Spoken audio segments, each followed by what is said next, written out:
Bon, c'est pas gagné, hein, mais peut-être que bientôt vous n'en aurez plus besoin de ces logos-là, car Porsche a annoncé qu'il abandonnait la production de véhicules diesel. C'est plutôt une bonne nouvelle. Et le Danemark veut carrément lui interdire la vente de voitures essence et diesel d'ici 2030. Il nous restera donc quoi? Eh bien, il nous restera l'électrique. Mais l'électrique, c'est pas forcément fantastique, c'est excellent, car la voiture électrique, Myriam, ça permet bien sûr de lutter contre la pollution, sauf que c'est pas forcément la panacée. En tout cas, c'est pas 100% propre. C'est ce qu'on nous a vendu. C'est le mot-clé qu'on utilisait tout le temps. Alors oui, quand elle roule, elle pollue moins, mais elle pollue quand même. Vous connaissez les particules fines. Eh bien, pour 41% d'entre elles, quasiment la moitié, elles sont dues à l'usure des pneus et des freins. Donc tant qu'une voiture électrique, ça ne vole pas, ça touche le sol, ça pollue. Puis regardez, ce schéma est très intéressant. Il bat en brèche un certain nombre de choses. Vous avez deux courbes ici.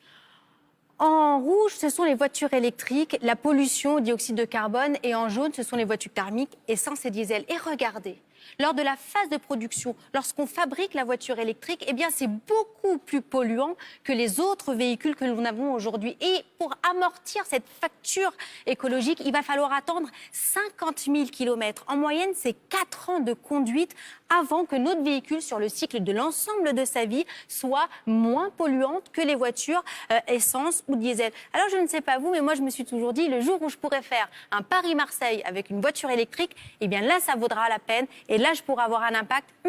Est-ce que ça vaut la peine? Côté écologie, pas vraiment. On a demandé à l'Agence de l'environnement.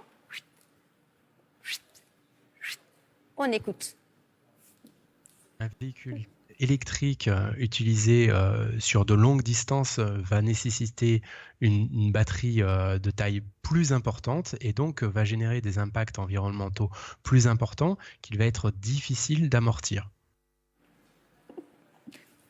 Alors, vous l'avez entendu, ça coûte plus cher énergétiquement. On parle de quoi? De la fabrication notamment des batteries. Les batteries, elles sont faites avec quoi? Avec du lithium, principalement extrait en Amérique latine dans des conditions lamentables pour les eaux. Le cobalt, par exemple, en Afrique, ça pollue les eaux, ça pollue les champs, ça pollue l'humain. Mais pas seulement. Donc plus le moteur est grand, plus la pollution est importante. Mais il n'y a pas que ça. Une fois qu'on a extrait, on va y arriver, ces terres rares qu'on appelle donc extrêmement polluantes, il va falloir les transformer, faire en sorte qu'elles deviennent des matériaux qui rentrent dans les composantes et qui rentrent dans la fabrique. Et qu'est-ce que c'est? Les centrales, elles fonctionnent avec de l'électricité. L'électricité, comment elle se fabrique? À partir, en Chine par exemple, d'énergies fossiles extrêmement polluantes. On parle du pétrole, on parle du charbon, et c'est là-bas, en Chine, eh bien, qu'on va créer ces composantes extraites des terres rares. Et puis autre chose, votre voiture électrique, vous allez la brancher.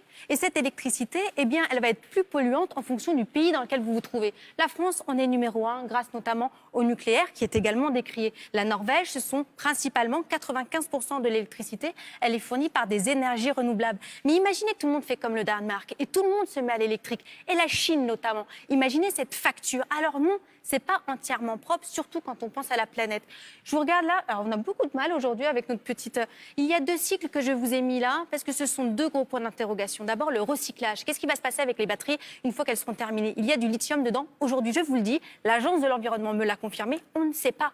Puisque c'est très récent, il faut attendre 10 ans pour que la filière se développe. Aujourd'hui, ça n'est pas assez rentable. On ne sait pas ce qui va se passer. En tout cas, on sait que ce sont des matières très dangereuses. Et puis une chose est sûre, le jour où on va partir en vacances et qu'on va tous arriver à la station Paris-Marseille, justement, pour charger notre voiture, ça met 8 heures pour pouvoir charger. Autant vous dire que la route va être très longue. Alors on attend 2030, le Danemark se met au tout électrique, mais c'est aussi l'année où dans le monde, on produira plus de véhicules électriques que thermiques. Mais vous l'avez compris, la facture énergétique, on va encore en parler. Merci beaucoup. J'aime bien quand tu signes le hub. Mais ça marche pas très bien aujourd'hui. D'un M qui veut dire Myriam, bien sûr, et qui veut dire merci. Merci beaucoup, Myriam Bounafal. Et une autre nouveauté, c'est la voiture électrique, certes, et autonome. Un pas de plus. Et regardez ça.